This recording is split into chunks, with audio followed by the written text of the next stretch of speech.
everyone, welcome back to my channel. So today I have a video on the ACQUA di Parma Signatures of the Sun range of perfumes. So I'm going to be taking you through what they all smell like and also including the brand new one that's been exclusive to Harrods, that's been created for Harrods, called Zafferano. If you're new here, then hello and welcome. I have hundreds and hundreds of videos just like this going through whole ranges. I also have my blog, I have an article going through this whole range. Do check them out, and if you're a regular, do check to see if you're actually subscribed. Most people that watch my videos are not subscribed. I think it keeps recommending them to you, and so people assume they are, and we're nearly at that 100k mark, so I really appreciate everyone's support on that. And down below in the description box I'll leave links to where you can buy all these perfumes, UK, Europe, North America, Australia, where they're available. I think Harrods do international shipping for their exclusive one. And down below in the description box as well, you can also sign up to my newsletter. You can pre-order Empress, my fragrance that I'm releasing later this year, that has international shipping as well. Cool, so ACQUA di Parma are a really nice Italian fragrance brand. They started off with their Colonia fragrance, which is very lemony. They're very unisex fragrances.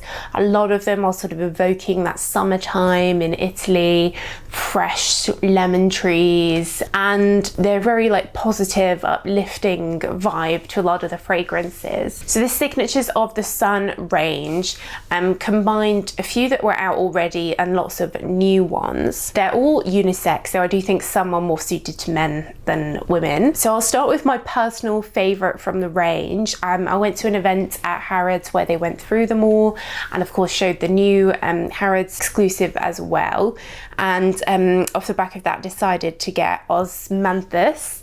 So you guys know I love Osmanthus. It's in my one of my favorite perfumes, Gucci Flora, here now discontinued, so I'm always searching for something that's going to replace that. This is probably the closest I've been able to find to Gucci Flora. Osmanthus is a flower, but it has the scent of a kind of peachy apricot, so it's very green, outdoorsy in this interpretation, but you get that fresh, fruity, very feminine, in my view, vibe. Even though it's unisex, I think this is more towards a feminine than a masculine scent. So that's my personal favorite Osmanthus, and I think that's probably one of the lightest in this range as well. At the event we got these really cute little mini fragrances. So there's a Lily of the Valley scent. Let me open this up. There it is, little mini Lily of the Valley. Lily of the Valley, again, I think is more towards a feminine than a masculine scent. It's a very classical, quite green Lily of the Valley, very clean, very more spring, summer, quite fresh. And I think the greenness in it is what makes it quite unisex. One I found that was more towards a masculine scent was their Quercia perfume. So this one is really aromatic. Yeah, for me this is very classic masculine scent. Much stronger as well than the Osmanthus and the Lily of the Valley. Reminds me a bit of like Bleu de Chanel. Oak moss, cedar, cardamom. From these ones that come in the black bottles are heavier than the ones that come in the transparent bottles. I think that would be really lovely on a man, and I found this one quite universal because it has those more fresh, you know, mossy green notes in. It's the kind of thing you could wear in the daytime or the evening, any time of year as well. So I think that's a really lovely, classy male scent. So they had two oud perfumes, oud and then one called Oud and Spice. So the oud is, as you'd expect, very, very oudy. You really get that woody oud vibe.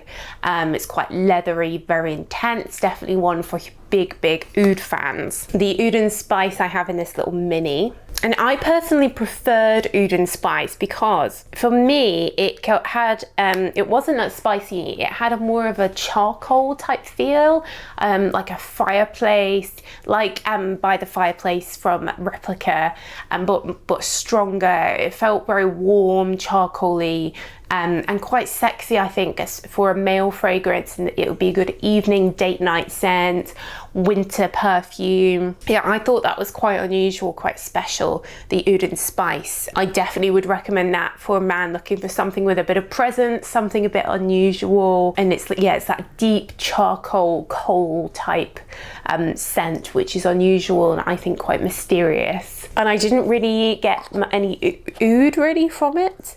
Wasn't that like kind of sickly, quite heady oud scent, because it's unusual for me to like an oud.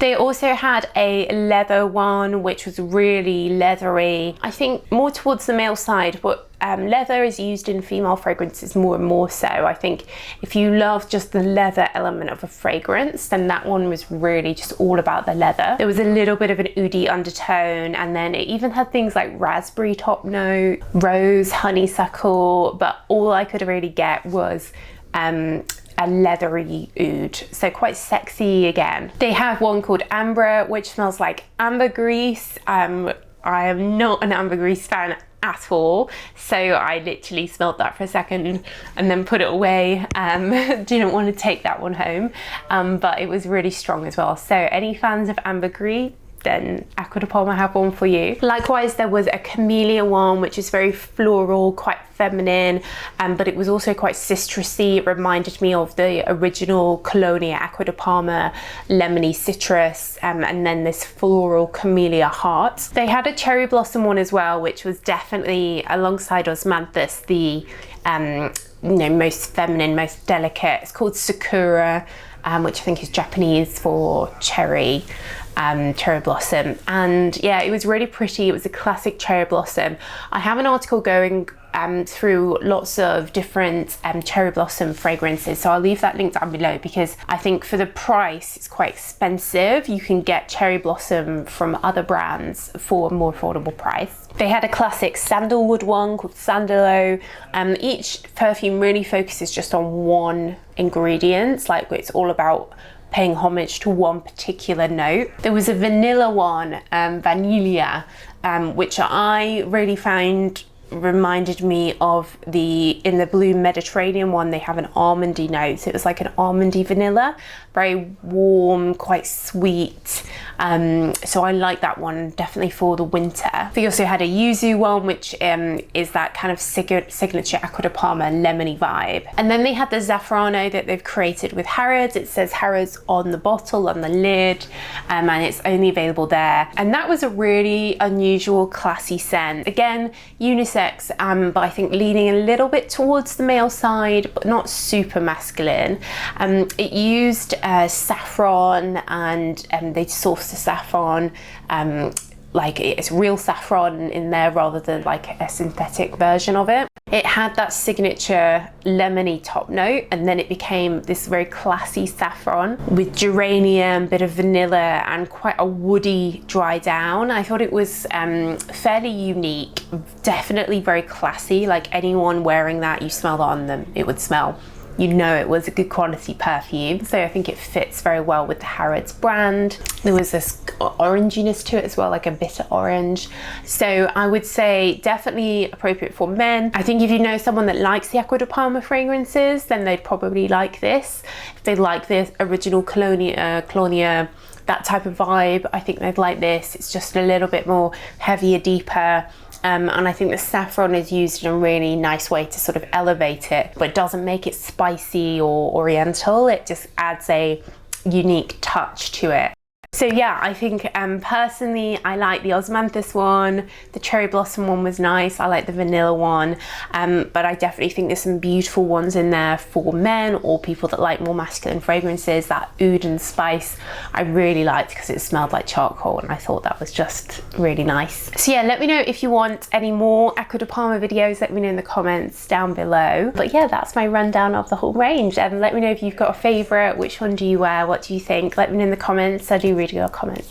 But that's it, guys. So thank you so much for watching as always, and I will see you in the next video. Bye.